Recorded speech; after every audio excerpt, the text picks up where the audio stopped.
It's Thursday, it's 21st September 2023. In this evening's show, we cover the woeful performance at Wigan last weekend and why it's gone so wrong again after a positive performance against Wigan. BST's meeting with the new Blackpool FC CEO Julian Winter, which Tim attended this evening. He's going to be telling us all about that, and we also look ahead to Reading's visit to Bloomfield Road this Saturday. And I'm John Aspinall, and this is Seasiders podcast. Extra time special, Wigan, Reading and Julian Winter. Great tradition.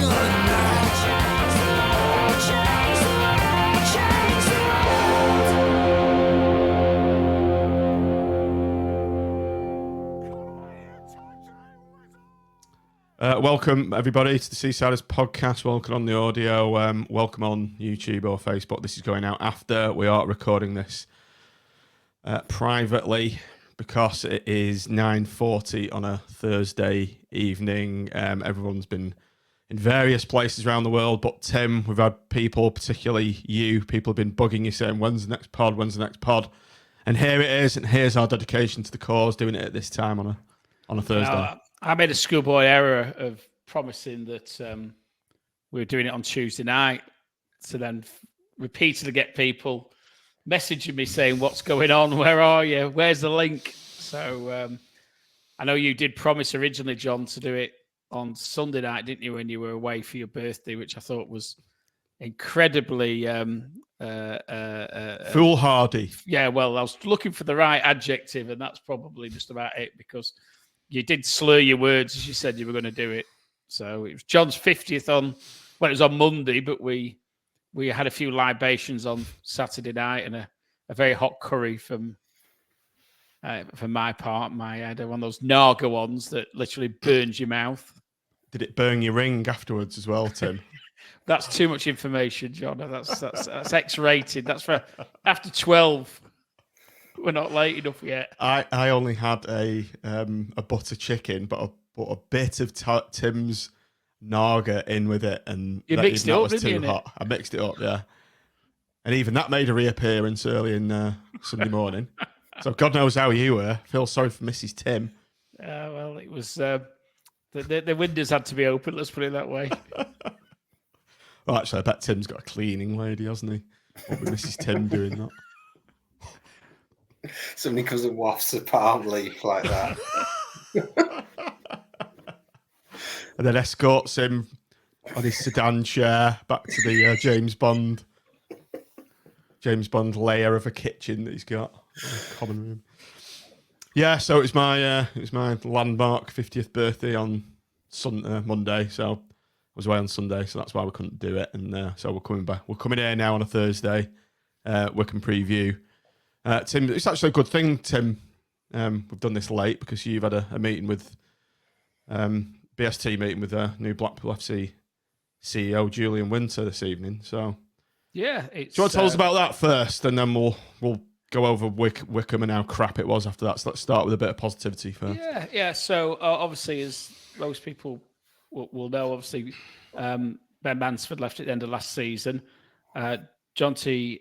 Castle then took over on an interim basis, and the club, I think, is it about a month ago now, maybe 6 weeks ago, recruited Julian. Just a bit I'll give you a little bit of background that he gave to us tonight as regards his sort of CV. He was an ex-pro. He played for Huddersfield and Sheffield United, but was one of the unfortunates who had a career-ending injury quite young. So he took himself off back to uni, did a leisure-based management degree, and then he sort of had a not that he intended to do it apparently, but a career in football.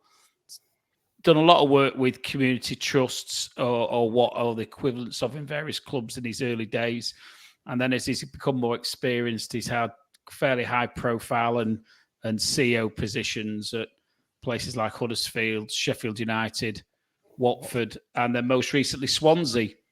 So, a very, very varied career. Seen a lot of clubs in different scenarios. Dealt with a few basket case owners in his time, from what he was telling us. Watford, I think, was being one of them. And I think we'd asked for a meeting with him, and obviously he's had to get his feet under the table first. So we had a Zoom meet tonight with the committee. I think BST are putting something out in relation to this, but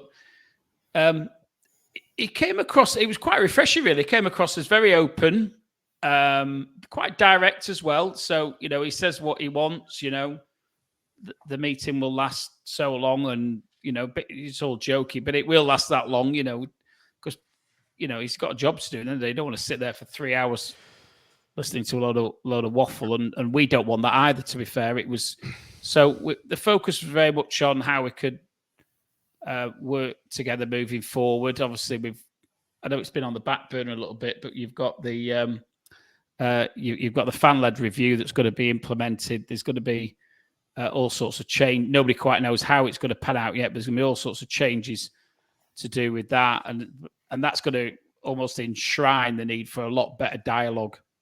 And I think what we've probably seen, listen, they're all right, but what we've seen with the structured dialogue sessions is they're a bit staged. Same people tend to go to all the meetings. BST shift it around a bit, but there's a lot of the same faces there every time.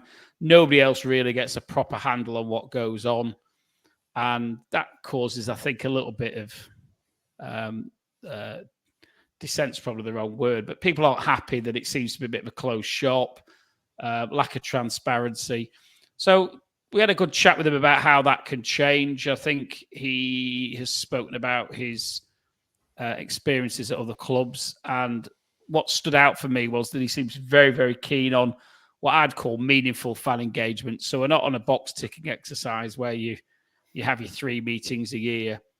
I think he envisages having a lot of dialogue with fans at different levels, and most certainly from the trust perspective and my perspective, as because when I was involved in the board at on the interim board level, there was I think there was a reasonable amount of dialogue going on then, and I think we under his stewardship we're going to see quite a bit more of that. I think I got the impression he could see the value of the input that fans could give. And that's based on his experience. We had some other discussions about projects that club and BST might work on. That's more for BST to talk about in due course, I think. But yeah, overall, it was a good hour. I didn't go into it with huge expectations, but I came out of it far more positive about the impact he's likely to have. Because one of my big bugbears that I've spoken about on here is the lack of communication for the football club. I think we only ever seem, in my experience recently, we only ever seem to get it when we get told off, and that's not a great thing. These statements that tend to be a reaction to what's gone on in social media when people have been throwing the proverbial toys out of the pram. I don't think is the way to communicate, because in reality, those people are a minority. And I think the club should be engaging a lot more with the majority. And I get the impression from Julian that, he's very much a communication-based person. And I think we're going to hear a lot from him. And I think the fans are going to get some good levels of engagement with the club.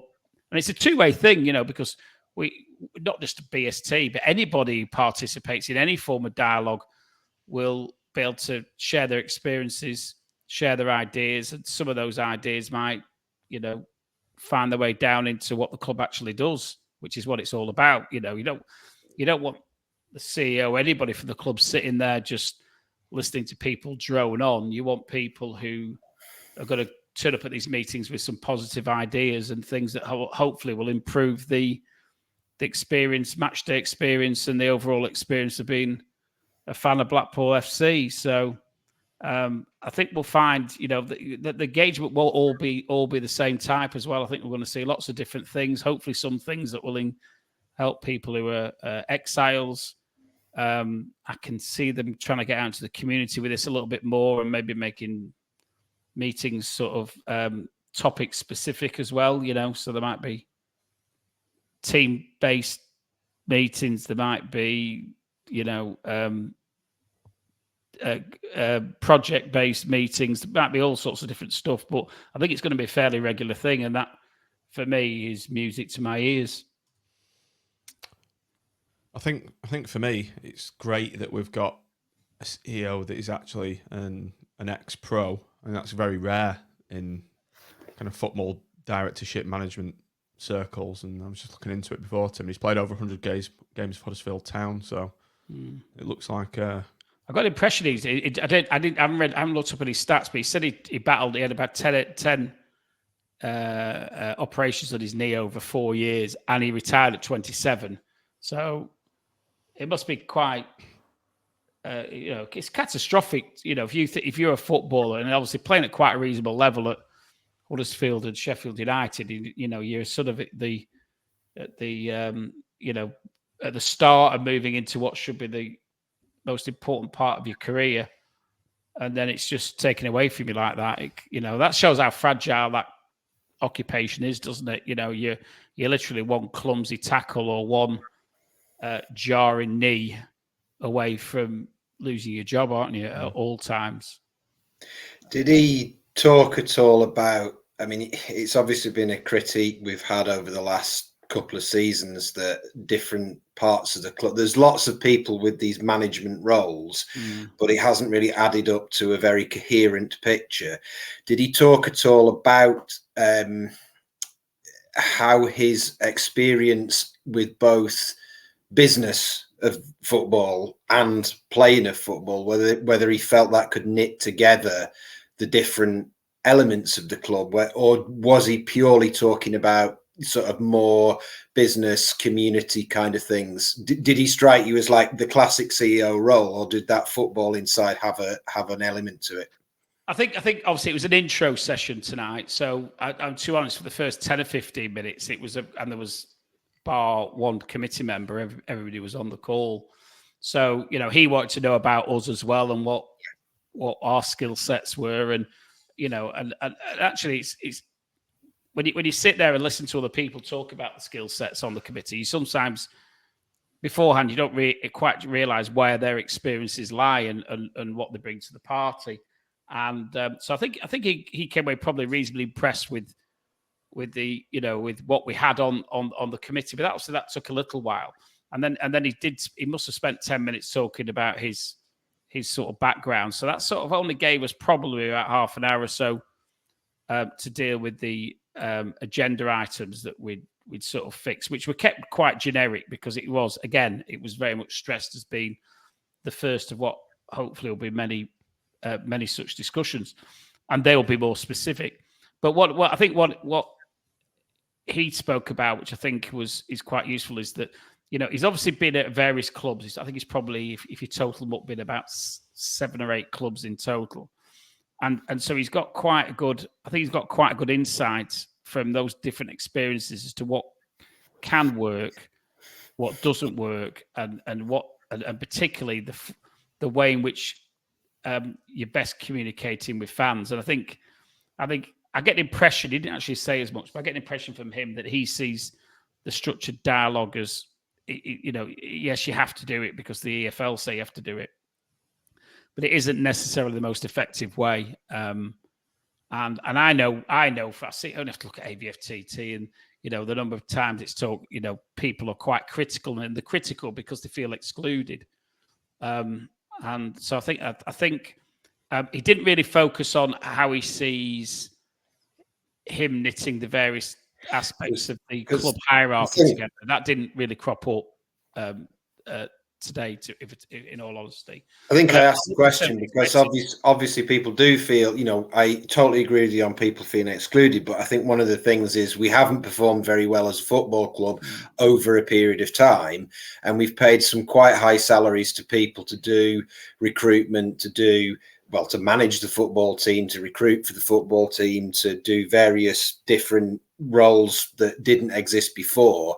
And, we've talked on here about how we felt that perhaps in the boardroom you need a football head. You need, perhaps that what was missing to some degree was the Jimmy Armfield-esque character. Now, I'm not suggesting Julian Winter is a Jimmy Armfield-esque character, but as he's got the experience of playing professional football, and as you say, being around lots of different clubs, I suppose what I would hope is that he has the ability to, as the CEO, as the sort of the lead, the highest manager of that structure, to hold the various other bits of the structure to account and hopefully to make those things work. I mean, obviously he hasn't talked about that, but that's what I would hope that a point. Yeah, and listen, he's, we've previously, you look at the clubs he's been at a very senior level, and they are decent clubs, and they will have their issues just in the same way that we have. I mean,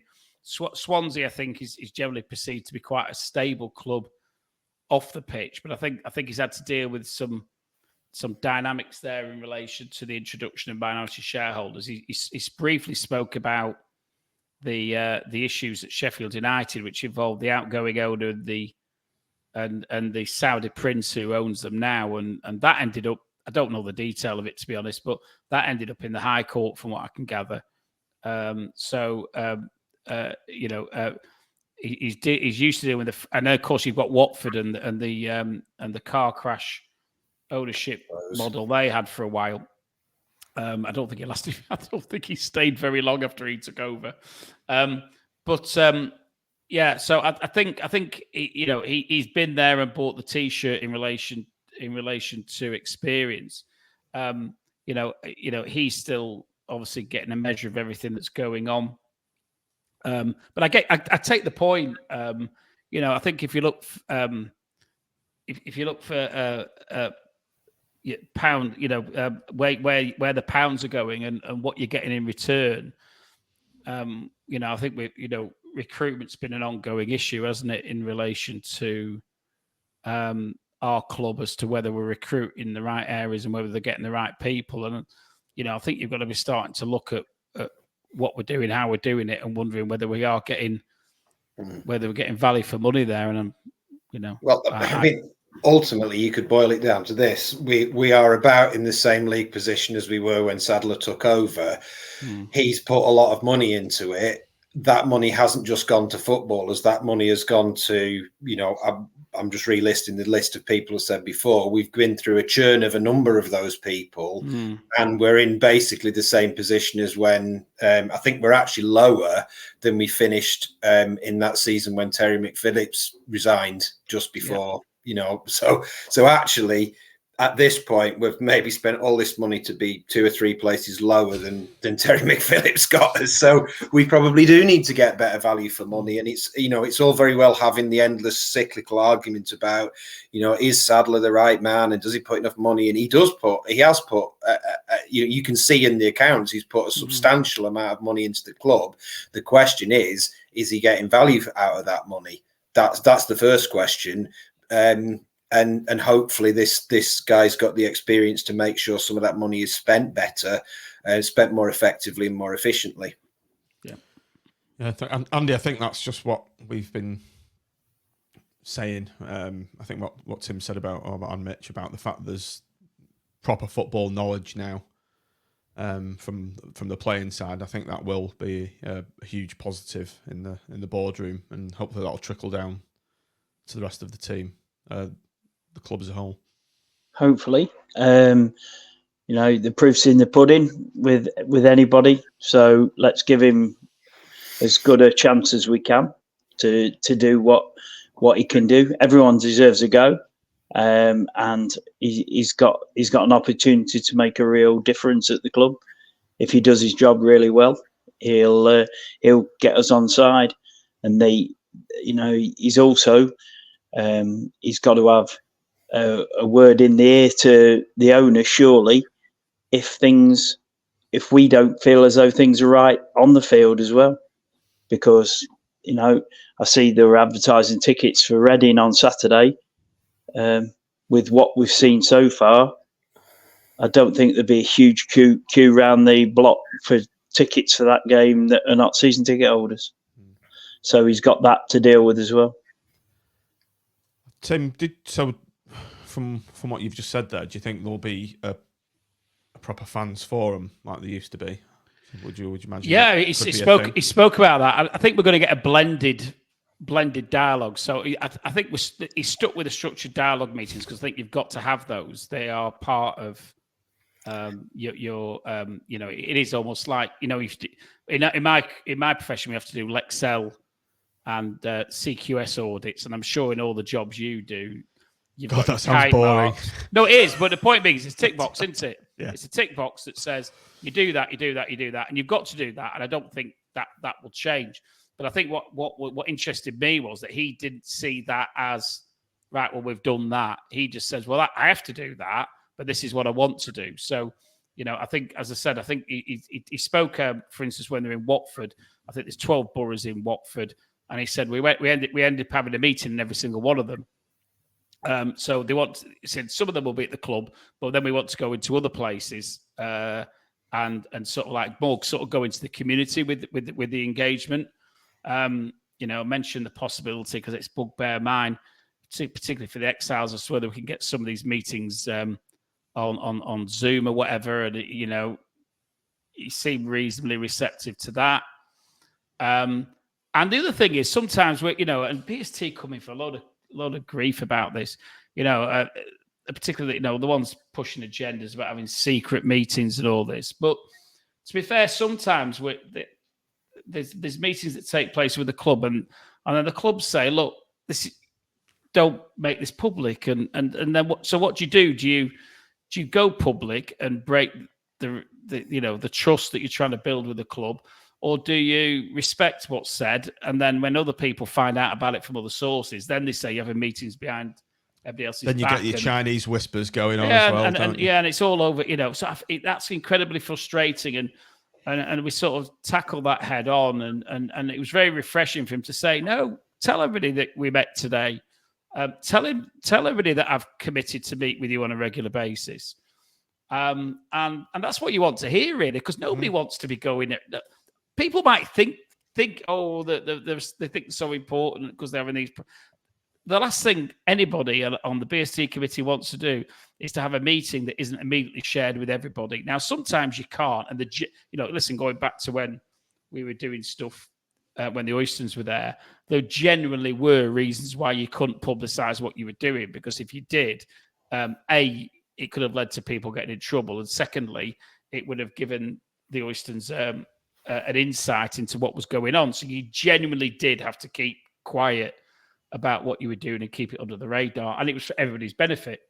But nobody wants to have a meeting with a club in the current environment and then have to keep it quiet. You don't want to do that. If you're told to do it, then the reality is, unfortunately, you have to, and there may be good reasons, but it's good to have a CEO say, no, tell everybody and tell everybody that I'm going to be meeting with them as well, not just meeting with BST. It's not just about BST. It's about communication and proper engagement between fan and club, because I think there was a period of about 4 or 5 months, 6 months even last year, where we didn't hear a dicky bird from anybody, and that's not good for anybody because the vacuum gets filled with poison and nonsense and misinformation. And Mick McCarthy. So, but it does, doesn't it? People just the vacuum fills with a load of crap, basically. And if you've got a club that's speaking to you all the time, that's giving you regular updates, and explaining what they're up to in the confines that they're prepared to share, then that's a massive positive. And any club, never mind Blackpool, never mind, but that's what we want to hear. If we have the CEO speaking to fans, at least on a monthly basis, publicly, and telling everybody what's going on and answering questions, and if one of the things he said was, for your next meeting, ask your members to send questions in and feed some of them into me, and I'll give answers. So, that's what you want, isn't it? And we want to share that with everybody. And no doubt you'll be, not just doing it with BST, you'll be doing it with other people as well, which is incredibly positive on the communication front. It is, because if you want to avoid us and them, if you want it to be us, then you actually have to know who they are. And we've had a turnover of staff, and we never even worked out who half of them were and what they did. And you just tend to naturally empathize more with people that speak to you, communicate, that are open with you. You treat them more like humans than if they're just faceless suits. So I think that openness can only be a good thing for everybody. If we get more dialogue, more openness, and more engagement with the senior levels of the club, then there's more likely to be it's more likely to feed into patience with if the club are doing a long-term project that might at times require patience, then there's more likely to be that patience, because it's harder just to write it all off as faceless incompetency when you actually can hear and see the people who are running the show a bit more. Pressing the flash, I think, is the phrase, isn't it? Yeah, I agree with that. I guess it's like, to use an office analogy, it's if you're working in a remote team, you're on Teams all the time, it's quite easy just to be a bit, I don't know, offish with people who you just chat to online, but as soon as you go and meet them in the office and share a song together. Yeah, yeah. Mike Garrity gets his guitar out. It did make a relationship with people, then you get a better working relationship. But anyway, when he said a blended approach, that sounded a bit like an office phrase, didn't it? A blended dialogue approach. But I think that might be my office, my management speak rather than his. He's obviously, his job becomes easier if results and performances are good on the field, right? But we're far more inclined, if he does the right things, we're far more inclined to give him more time and he's going to get the patience that you spoke about a little bit more, or any vitriol not aimed at him. It'll be just towards the manager and all the players, whichever. But his job will become easier if the performances on the field are better, and we'll get more. Did he speak about the fans and how he takes it? Because like they keep wanting to, or the analogy of statement from Sadler spoke about the 12th man and things like that. Like there's no chance, if the performances stay like they are, that there's going to be any 12th man. That nicely segues us onto the performances on the pitch. Let's discuss Wycombe, if we must. As the banner says, woeful at Wycombe. Let's quickly get the team sheet up, which was Grimshaw, Pennington, Casey, Husband, Hamilton, Morgan, Norburn, Weir, Connolly, Beasley and Rhodes. Now, we're not going to cover this game in any depth. Can I take the response of the team and just put it in context? Because I've got a reasonable anecdote about this. So I missed the game on Saturday because I was visiting someone in hospital. So I the visiting hours were 3 till 4. So what I thought I'd do was I would avoid all football, because it was a bit chaotic last weekend. I thought I'll avoid all football. I'll go and do the hospital visit, and then I'll come home, and my head was a bit all over the place anyway. So I'll kind of just I won't even watch Match of the Day or anything. And then I'll get up Sunday morning and I'll watch the rerun of the game. So on the way into the sounds like the likely lads. This it was just like that. It was just like that. Certain vintage. On the way into the hospital, I thought, as you do because you're addicted, I thought, well, I'll just see what the team is, and I just looked at it and went, oh, fucking hell, Critch, like that. And that was my thought. That was like in my head for the next 16 hours or whatever it was until I actually watched the game and found out the result. That's basically my contribution to the match analysis. The game itself, then. Tim, the first goal, Sam Volkes, we all know about him from his Burnley days. Ball into the box, not dealt with. Header and there's a lot came in from that right hand side, didn't it? All the game goal. When you watch it back. The other goal as well. Yeah, I watched the edited highlights back. Both goals, in fact, come from deep crosses. So yeah, to be fair to Grimmy, he made a great save, didn't he, from the original header? But unfortunately, it comes straight back into into Volkes' path, and he bundles it back over the line. But it was incredible reaction save. But I did find it worrying when I watched. I did watch the game on by foul means on Saturday, and I fell asleep. It was in that first half. That was how interesting it was. After having too much fresh air on the promenade earlier on in the day, it was to me. I was incredibly frustrated because after the euphoria of Wigan, where we'd actually seemed to have.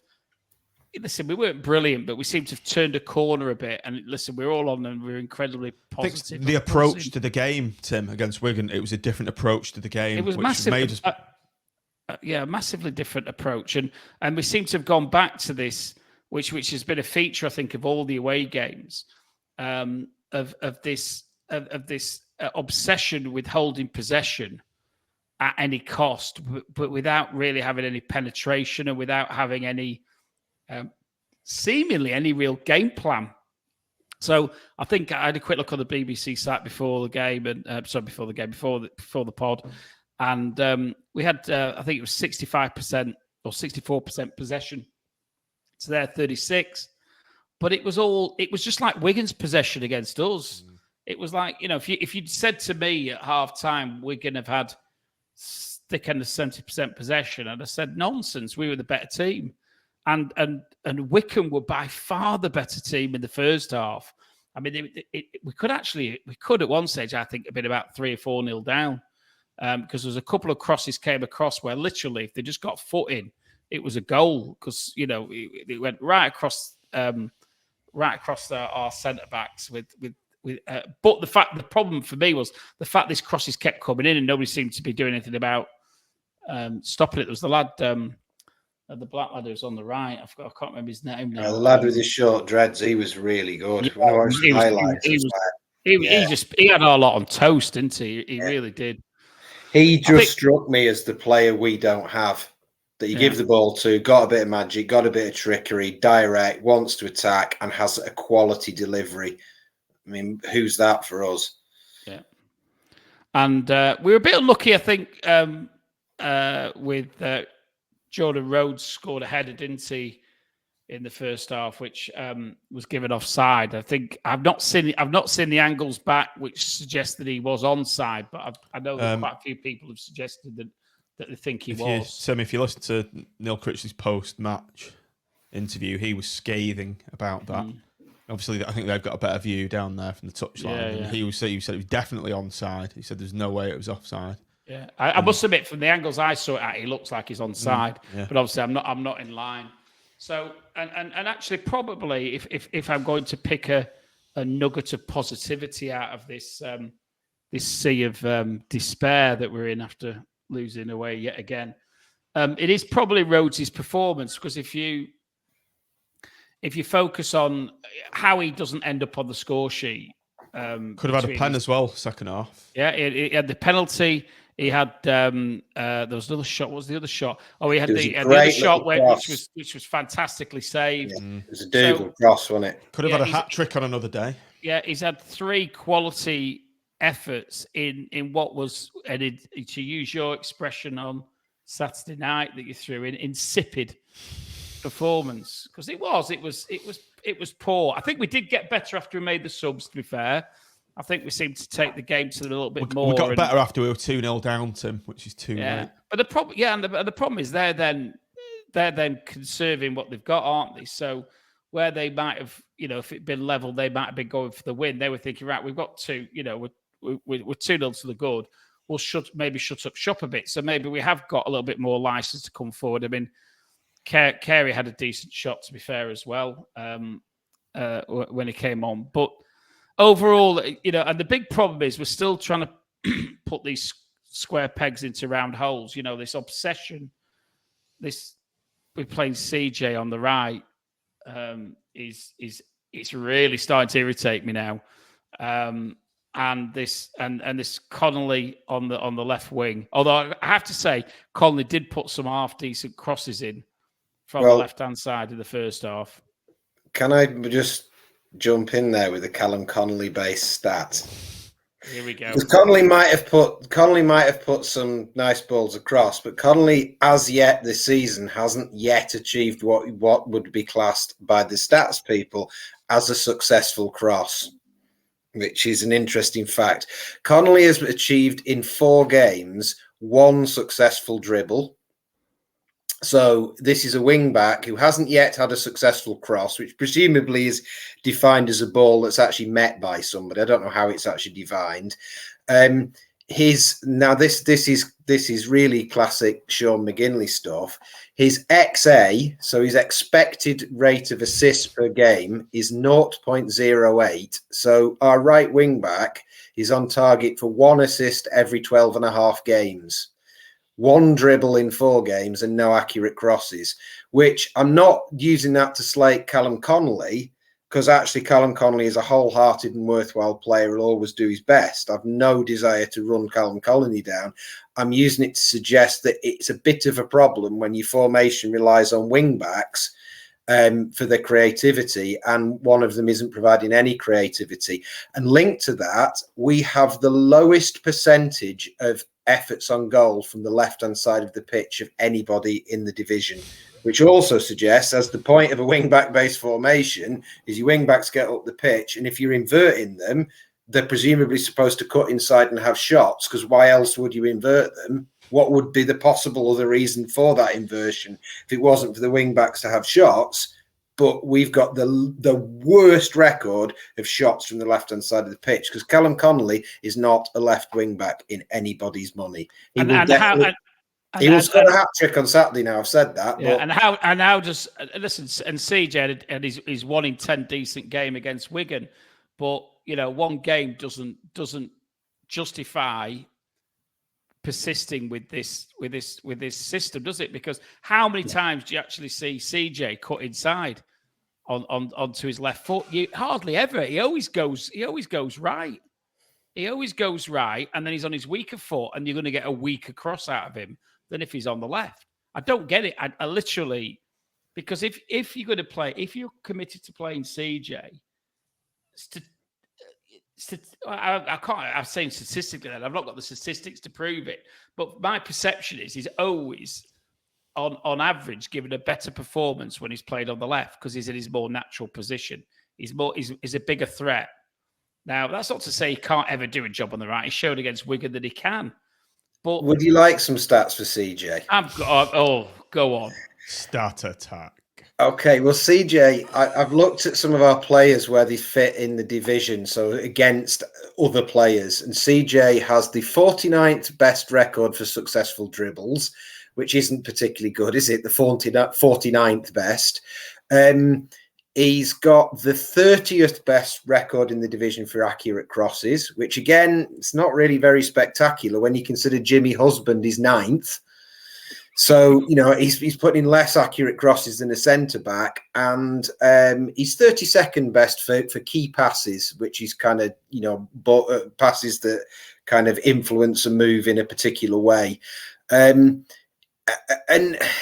his attacking stats are not horrific, but when the player on the left is offering literally nothing in the way of attacking stats, and the player on the right's attacking stats are mediocre, it suggests why we're not scoring goals, because that on the width we have no convincing quality in those positions, or we're making the players worse than they need to be by inverting them. And I have racked my brains in the last couple of days to try and see it from Critchy's point of view, and I genuinely don't understand what is supposed to happen by playing those players there. I don't get what happens if it works. You know, if you send that formation out against, what is it that's in Critchy's head that he thinks is going to happen? I'd love to ask him. I'd genuinely love to say, Neil, what are you trying to achieve by doing this? And have him explain to me and me, and I don't mean that in a snide way. I genuinely, I don't get it. Well, the thing is, I'd ask him, why did you feel the need to tinker back to a shit system that didn't work when you'd cracked it again? Well, not cracked it, but you'd overcome it against Wigan. I'd like to ask him that. Why are you reverting back to this crap system? Tim, what would you like to say to Neil Critchley? Well, I'd like to say you're far too stubborn in your systems, and it's about time that you started listening to someone who knows something about playing in the Football League over an extended period of time. Because when he has done that, and he clearly has done that, both with McCall and with Calderwood, he's made the changes to his system that have made his system work. And I think the problem we've got at the moment, listen, I don't know, nobody knows what goes on in their boot room, but from outside looking in, it looks like he has two nodding dogs who are just agreeing with him.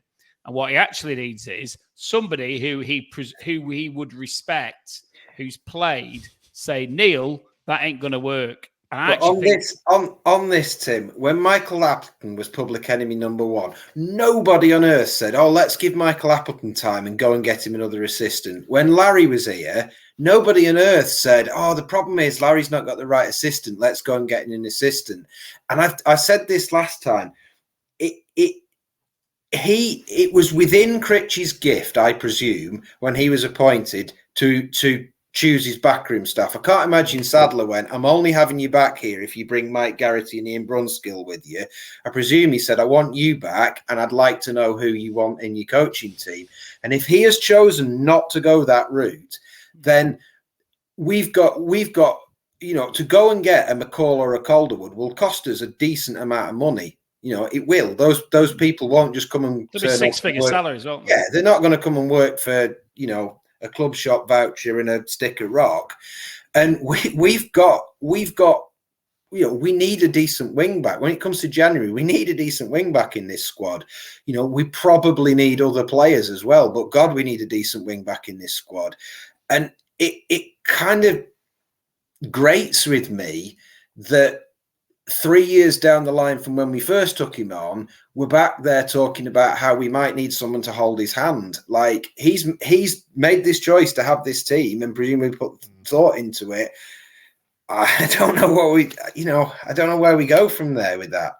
Andy, you're in a room to complete this series. You're in a room with Neil Critchley. What are you asking him?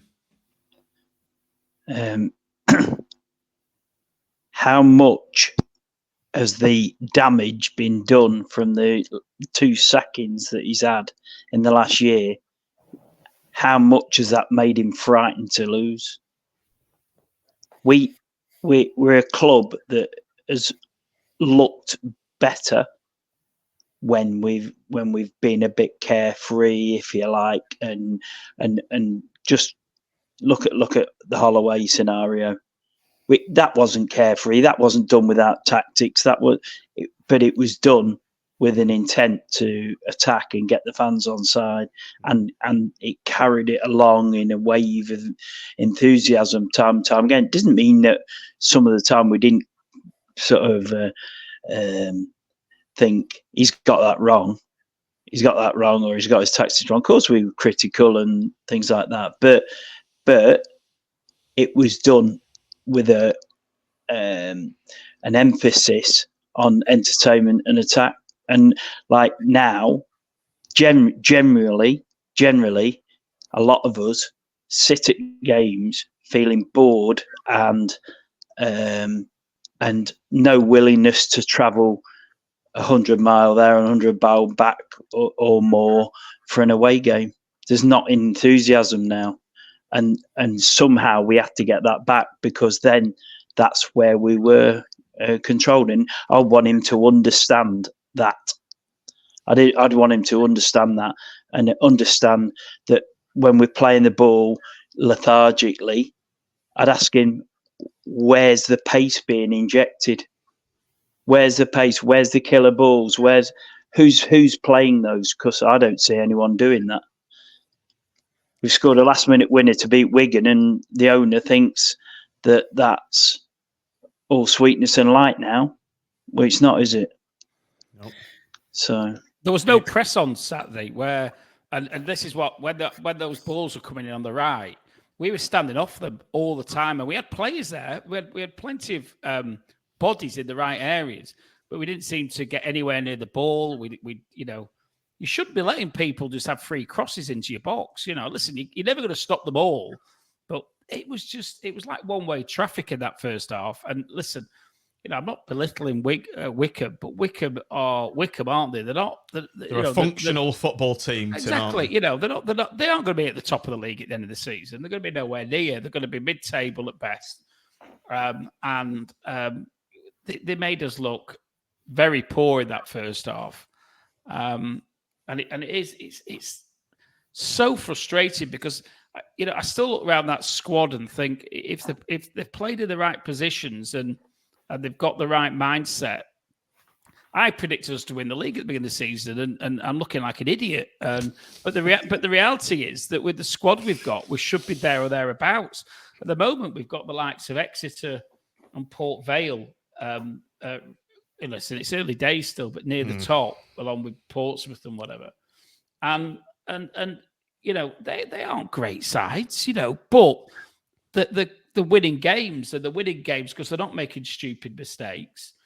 And they're putting the ball away and they're creating chances. And we don't create anything like the number of chances we need to. In some respects, at Wigan, we got away with it a bit, but at least we showed an intent and a desire in that game. And listen, and the fans, Andy, got straight behind the team, didn't they? Straight behind it because they could see what we were trying to do. And there actually seemed to be a pattern and that we seem to have abandoned it again and gone back to this completely woeful approach to away games, which is, again, to worry more about the opposition. Why are we worrying more about Wycombe and Exeter and Lincoln than they should be worrying about us? It doesn't make any sense. I hesitate to offer too much analysis from a game I only saw the highlights of, but from the highlights, it looked, and you can tell me this is accurate, it looked as if we set up to play soak it up and break football, but we didn't really, we forgot to kind of soak the pressure up and we didn't really break. And my overriding impression from the highlights was watching it thinking we've got loads of players back, and like you say, they just kind of, quite a few of their players ran at us and then passed it through us and made chances, and it was flimsy. But I can offer some optimism, if you like, on a numerical basis, because Tim, you said we make. We're only 7 games in. We are more to go. We are. There's plenty of time. There's time. But this is quite an interesting one because Tim, you say we don't make anywhere near enough chances. Is this a stat attack banner, Mitch? Do I need to change it to? But you can do if you like. You can do if you like. We've actually had the 12th most shots in the league, 14th most on target. So that's not great, is it? 14th most shots in the league. So that shows we are where we are. So, but what's kind of quite interesting is we've conceded the least amount of shots in the division. Now, if you look at our XG, we have got the second biggest difference between the XG scores and the actual outcomes of the game. So are you saying we're unlucky? I'm saying those are the stats. So the numbers it's up to people. That. It's up to people. I don't claim to be one of those people like Sean McGinley that can read these stats like kind of tea leaves. There's a run coming. I always remember him saying that. All I can do is give you the numbers, but the numbers do suggest that we are defensive. The numbers suggest that we're defensively stronger than the number of goals we've conceded would suggest. That actually Critchley has stopped the shots against us, and we conceded a hell of a lot of shots last season. We were leaky as hell last year. We conceded a lot of goals, but we conceded a hell of a lot of chances. We're conceding a lot less chances, but it basically suggests that the overall picture is like Critchley Mark 1, where we'll be quite tight, but we'll never create that many chances. This comes back to Rhodes could have had a hat-trick, couldn't he? Rhodes could have had a hat-trick. On Jordan Rhodes, Tim, Jordan Rhodes is the player in League One who has had the highest number of shots per game. He has the highest ratio of shots per game of any player in the division, and he has the highest XG of any player in the division. If he carries on playing the way that he is, he's on course to score a goal every 0.097 games. So basically, goal every game. So I'm trying. The Steve Bull of Blackpool. I'm trying, and I genuinely, I go back to what I said before and I posed a question. I am baffled when I watch this as a naive supporter to understand what Critchley's trying to do. And I've tried to use these numbers to try and get my head round what is he actually trying to do, because I can't see it as a supporter, because it's, as Andy said, it's been crap, it's been boring, it's looked lethargic, etc. That's what it's looked like to me. There's some things within those numbers that make you think, well, yeah, I can see what he's trying to do. He's trying to be tight. He's got a predator up front. We are getting the ball to that predator. That predator is having shots. They're having a lot of shots compared to the average. I'll stop with predator. stats. I like that predator. Go on. So, well, I was just going to say, Beasley's come in for a lot of stick, hasn't he? So I thought I'd have a look at Beasley's numbers and see if actually it's fair or unfair. So what I did was I compared him to a striker who used to play for us, who did a similar role to Beasley. Who isn't very good at driving cars. Well, I don't know whether I should be laughing, but yes, that one. Our number 14. And Beasley, his XG and XA, so the expected goals and the expected assists, basically the quality of chances and shots he has and the quality of chances he creates for other people is 0.08 and 0.09 respectively, which means he's on target to score about 1 every 12 and to assist about 1 every 11 games. And it's half of Gary Medine, basically. So he's half as effective as Gary Medine. That's probably about right, then, isn't it? Yeah, exactly. Just visually looking at the game. It does, and it does suggest that maybe Beasley isn't having the impact that you would hope. But Beasley's got that. Beasley's half of Gary Medine. Beasley's in League One, and Medine's in the Championship. Yeah. Because I use so we've lessened the teams that we're playing against. I mean, last year we were leaky. But we played against some very good sides last year. I mean, let's be fair. Like, the quality of the team's not been great that we played this season, right? I mean, to go away and not score, come on. Andy, I think we've only scored in 2 games. Was that a stat? Did I read that stat right the other day? Yeah, we have only scored 2. Yeah, the only team that scored less than us, sort of scored per game less than us, if you like, or had more blank games than us, is Cheltenham, who were having an absolute nightmare. I don't think they've actually scored yet. We've fired 7 games, five blanks. It feels like this way. It absolutely feels like Cheltenham are having a mare, and if we played Cheltenham tomorrow or Saturday, 3-0 to Cheltenham, Critchley come on Radio Lancs and say, "Oh, there." He'd see all the positives of Cheltenham, but we've got to set up to go and batter these and ruin their confidence, like in the first 10 minutes. You know, that's what I want to see. That's what I want to see. I want to say, right, they're having a bad time. Like, hurt them straight away. Get at them. Right. What do we want to see against Reading? Then moving on to the Reading game, let's get our patented team picker back up, which I've updated. Let's start with the formation then. Remember, this is what we want to see, not what we think Critchley will pick. I've put 4-4-2 on there just to get the creative juices going. I think we've got to. We played against Wigan and we sort of played a 4-4-2, didn't we? Yep. And I think. Listen, we need those points. You know, Reading actually have just to give it context. Whilst they're hovering, I think in 4th above bottom at the moment, they've got the same points as us this season. They've won 3 games and lost 4. The 3 they've won, so it includes, I think it's Cheltenham's one of them, and beat Bolton as well, didn't they? They did beat Bolton, and Bolton seemed to just be dipping a bit. and they've lost to Peterborough, Port Vale, Exeter. They've beaten Stevenage, Cheltenham, lost to Cambridge. So yeah, the Cheltenham and Stevenage aren't going too badly, to be fair, but Cheltenham are struggling a bit, as you said. But they've also beaten Bolton. So they've got very similar goals record. Goals 4-6, goals against 6. We're goals 4-4, and obviously against 6. They've had the points deduction, and they've copied us on the tennis ball protest I saw on last Saturday. No longer got Paul Ince. No Inces. There's nobody to have a go at. Tom gone as well? Yeah, he's gone to Watford, I think, hasn't he? I see.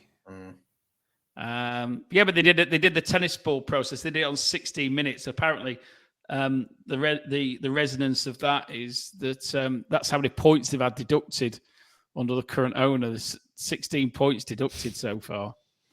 So, and the manager supported it quite surprised. Well, not quite surprisingly, saying basically, I'm trying to put points on the board, and we're having more taken off than we're actually gaining on the pitch. So you can probably imagine his frustration. So listen, it's a game.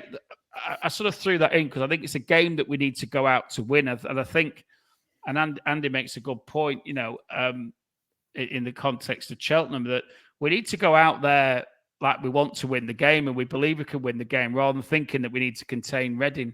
With that in mind then, Tim, what formation are you going for? 4-4-2. Mitch?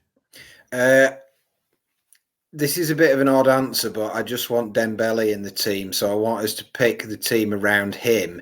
And if 4-4-2 is not the best formation for him, then I don't want it. If it is, then I do. Because I think Dembele is the one player we have who has magic in his boots, who doesn't do what he's told, who wanders all over the pitch and isn't in thrall to running in the straight lines and drills of Critchley's training sessions. So I'm going to say do whatever anybody else wants, but when we get to Dembele, I'm going to 4-3-3, 4. What's his position then? Is he a winger? Is he a number 10? No, he's not a winger, is he? He's a Kaikai-esque player, isn't he? He should be in a hole somewhere floating around. He's a Pervader, a Kaikai. He's that sort of figure, isn't he? If wherever you put him, he'll just go and look for the ball. So to get the best out of him, we could put him in a 4-4-2, play Dembele off Jordan Rhodes. Then how about that? Could, or you could go for a sort of a 4-2-3. No, 4. I can't add it up. Help. 4-2-3-1. Yeah, that sort of thing you could go to as well. Have him as a 9. No, have him in the 10. Oh, well, number 10. Sorry, yeah. 9 on there. Or I could put Carey in the 10 and play Dembele on the outside of him. But anyway, I'm overstaying my comment. I just want Dembele to play. I think we should go 4-4-2, Andy. That gets my vote. Well, I've listened to Matt's stats there, and my takeaway from that is that if we're going 5 at the back, Husband's got to be the left wing back because he's the only one that puts in decent crosses. We're not going 5 at the back, so no. Straight away. I go 4-2-3-1, but who knows? That would be my vote. Go on then. We played well with that under Critch, didn't we? When we actually played good football under Critch, the back end of League One season, we quite often played like that or a variation of that. Yeah, okay. We sometimes played 4-4-2, but we also played that well. Right, let's put Dembele in the number 10 then. I think we're all agreed he needs to be unleashed. Young Karamoko. There you go, Mitch. There he is. That's floating good. Around. Okay, let's pick the back 4 then. Well, it's got to be Jimbo left, hasn't it? Yep. No argument there from anyone, no? Nope. Jimbo goes in left. Andy Lyons at right back. Yeah, if he's available. Is he back available?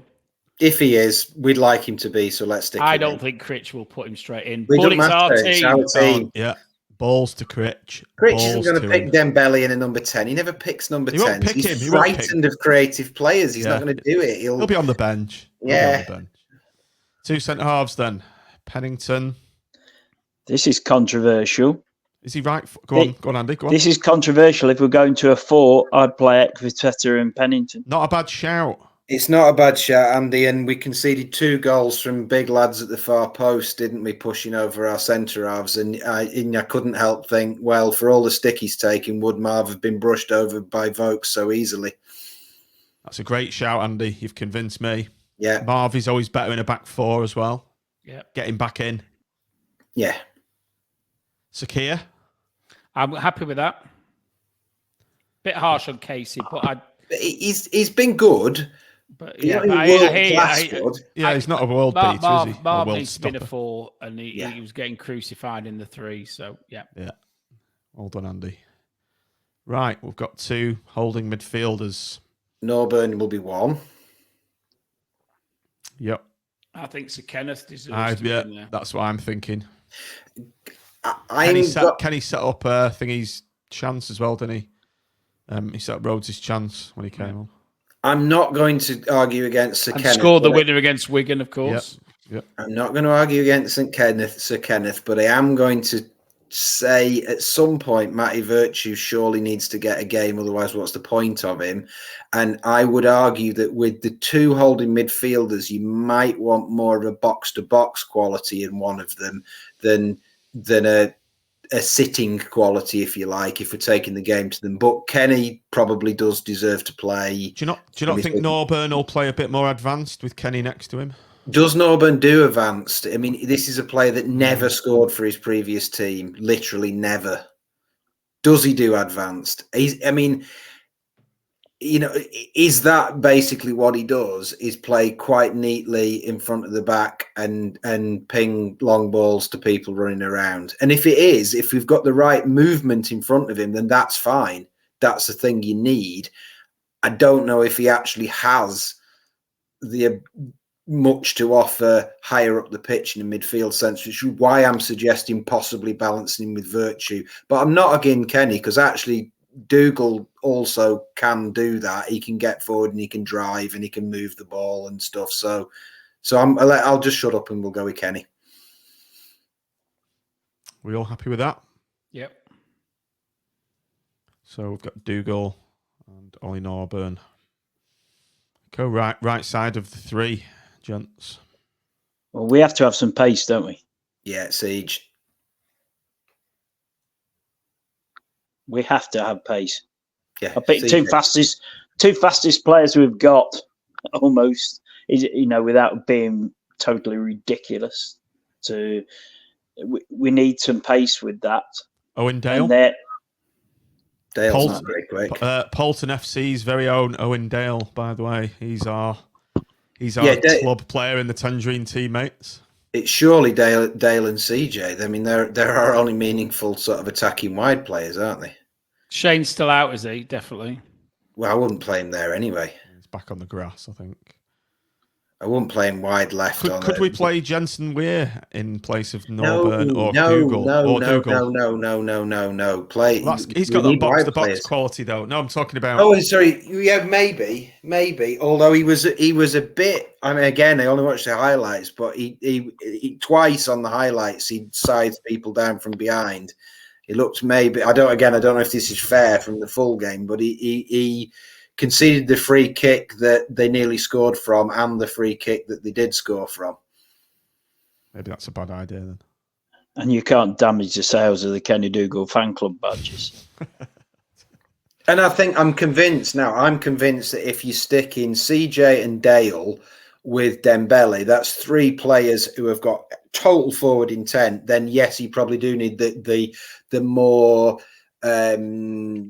balanced and mature approach of Kenny Dougal rather than the earnest herring towards the box of Matty Virtue. So well, that works well if we've got Norburn and Dougal in there. Yeah. You balance that. 3. You get your front 4 and say go and score goals and you stop goals and make goals. Yeah. See, I would actually be more. I'd be slightly more. If you're going to have Dembele doing whatever he wants, then I personally, you know what I think about CJ, and his pace. I would actually play Weir and Carey in those wide, slightly wider roles. No. Now they're not fast players. They're not. Yeah, but he's not going to be that wide, is he? It's sort of a more. Where's central. the width coming from? Well, your widths are going to come from your fullbacks, hopefully. One of them is Jimmy Husband. Well, Jimmy Husband, you said before, is one of the most. He is. But he is because he's underlapping in a back five, and everybody leaves him alone because nobody marks the centre back. As a fullback, Husband. Well, yeah, he does get forward, doesn't he? All right. Well, I don't. You know how defensive I am of a Sonny Carey. I don't like the idea of him playing wide. But Tim, he did score from that wide position against Barrow, so maybe you're onto something. I'm just thinking Weir and Carey actually know where the goal is. Yeah, they do. And they're solid, and they will tuck in when you need them to tuck in, and they'll find. I think they're the type of players who will find Dembele. Where with the ones we've got there is listen, the best will in the world. They both got the ability to be headless chickens, haven't they? It will run in. Could be 3 headless chickens up there, Tim. Actually, 3. And I think it's too kamikaze that. Yeah, I think you've convinced me. We're for CJ. Oh, you're just a set of Critchleys. No, I can see the logic in it, definitely. I don't know whether I want to go with both of them. Yeah. Let's meet him halfway, Mitch. Well, can we put CJ on the left? I want Sonny playing. Can we put CJ on the left rather than assume he's going to play on the? I know he's going to. I know CJ's got. If we put CJ on the left, then he's got Jimmy behind him, who's solid, isn't he? You know, if you've got, we're playing him on the wrong side, then, though, aren't we? Yeah, so I'm saying, can we move him? Why do we just move him out? We just whinged about inverted wingers, and then we put him there. I think it's just habit because that's where he's been playing, isn't it? But I think if I was going to play CJ, I still think his best position is on the subs bench, and that's not being facetious. I genuinely believe the 30-minute CJ impact player, is a good player when he comes on particularly on the left. You've convinced me, Tim. I've made this point before, right? When CJ does well, right, he beats his fullback, right? He's not a great crosser, as we know, and rarely do we have someone coming across the near post. Rhodes being probably an exception, but he'll struggle to find him all the time, right? But whoever it is attacking coming in, if CJ beats a man, somebody's got to come in sort of on the D and on the D of the box and be there for a pullback. And rarely that person gets marked. They just arrive late. Rarely do we get the pullback. I know. But when we did it, you can remember when CJ did it to Bowler at Fulham, for argument's sake, right? And Bowler always made that move. When CJ went past his man, Bowler made that run to the edge of the area, ready for the pullback, and it happened quite a lot, you know. But he has less success going across the front of the post because we just can't. His crossing's woeful, isn't it? But he manages to drag back better. But anyway, that's only a thought. But I still think CJ's better on the left because he can pull it back on his left foot.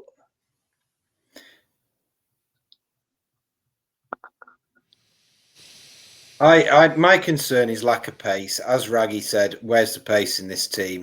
And that's why I would be keen to play CJ because pace scares teams in, particularly at this level. I'd be keen to play CJ. I definitely think one of Carey or Weir. Personally, I would pick Carey because I believe in giving your own players the opportunity, and I think Carey.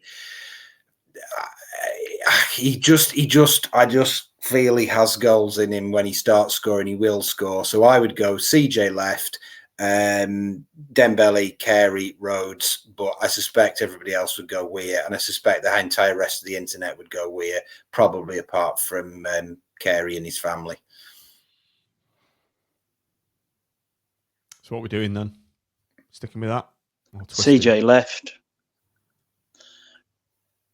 Dembele, Weir or Carey? Weir or Carey? Let's go with Carey. I'm easy. Yeah, it's one of the others, isn't it? One of the two. I think you're the casting vote, Joe. Yeah, Carey. Okay. Got goals in him. Yeah. And he's exactly the player Andy says, if we can get the ball, CJ does the pull back. Who do you want coming on the ball on the edge of the D? Probably Carey's a pretty good player at finding that space and having that shot. So we will win 10-0. And we will all celebrate Neil Critchley forevermore. With that in mind, then, this is our team. Grimshaw, Husband, Pennington, Ekpateta in a 4-2-3-1. Kenny Dougal and Norburn, the 2. 3 of Hamilton, Dembele, Carey, and with Jordan Rhodes leading the line. And just before we go, let's give match predictions to that team that we have just picked there. I'm going for 1-1. 2-1 to Reading. I've given mine 10-0. You can't pick our team to set up for a draw, John. Yeah, I mean, that team isn't going to play, Andy. Yeah. No, but I'm giving my match prediction on our team. Oh, right, okay. And this is getting complicated now. my match prediction with our team 3-1 to the Pool. What's your match prediction with Critchley's team? 0-0. So I've said 1-1 with Critchley's team, and I'll say 2-0 with our team. Mitch? 10-0 with our team, 2-1 with Critchley's team. Tim, you did 0-0 Critchley's team. No, I said 2-1 to Reading with Critchley's team. I'm going to go 2-0 to Blackpool with our team. Right, on that note, I think we'll call it an evening, shall we? It's 11. 5 to 11 on a Thursday. So that's the dedication to the cause there. We will be coming back after the Reading game to either wax lyrical over the team that Critchley copies and picks there, or be slating him after yet another boring 0-0 and another bore fest at Bloomfield Road. But let's hope it's the former, eh? So, yeah, we'll be coming back on Sunday. So, yeah, all that's to be said is thanks for watching, thanks for downloading, and up the pool. Come on, Up the pool, boys. 2-0.